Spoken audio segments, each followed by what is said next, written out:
अब हम भारतीय साक्ष्य अधिनियम 2023 और भारतीय साक्ष्य अधिनियम 1972 की कुछ प्रमुख एवं पुलिसिंग के दैनिक कार्य में उपयोग आने वाली धाराओं का तुलनात्मक अध्ययन करेंगे। भारतीय साक्ष्य अधिनियम में दस्तावेजों की परिभाषा धारा 2 में दी गई है। नए अधिनियम में इस धारा में संशोधन कर धारा 2(1) में इलेक्ट्रॉनिक दस्तावेजों को भी सामान्य दस्तावेजों की तरह ही प्राथमिक साक्ष्य की श्रेणी में रखा है। पुराने अधिनियम में साक्ष्य की परिभाषा धारा 2 में संशोधन करते हुए नए अधिनियम की धारा 2(1) में प्रावधान कर इलेक्ट्रॉनिक साक्ष्य को भी सामान्य साक्ष्य की तरह ही स्वीकार किया है। 3 प्रकार के कन्फेशन या संस्वीकृति संबंधी प्रावधान पुराने साक्ष्य अधिनियम की अलग अलग धाराओं धारा 24, 28 और 29 में किए गए थे, जिन्हें नए अधिनियम की एक ही धारा 22 में समेकित किया गया है। इसी प्रकार पुलिस के समक्ष स्वीकारोक्ति के प्रावधान धारा 25, 26 और 27 में दिए गए थे, जो कि नए अधिनियम की धारा 23 में समेकित कर दिए गए हैं। भारतीय साक्ष्य अधिनियम की पुरानी धारा 45 में विशेषज्ञों जैसे डॉक्टर, फॉरेंसिक एक्सपर्ट इत्यादि की राय एवं धारा 45 में निहित इलेक्ट्रॉनिक साक्ष्य परीक्षक की राय हेतु प्रावधान किए गए, जो कि नए अधिनियम में एक ही धारा 39 में वर्णित किए गए हैं।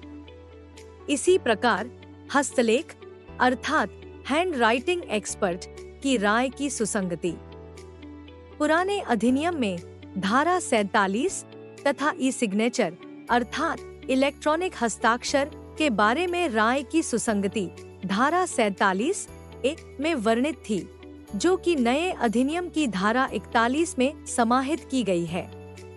जहां धारा 62 में प्राथमिक साक्ष्यों को परिभाषित किया गया था, वहीं अब धारा 57 में प्राथमिक साक्ष्य की परिभाषा में परिवर्तन करते हुए इलेक्ट्रॉनिक रिकॉर्ड को प्राथमिक साक्ष्य के रूप में ग्राह्य किया गया है।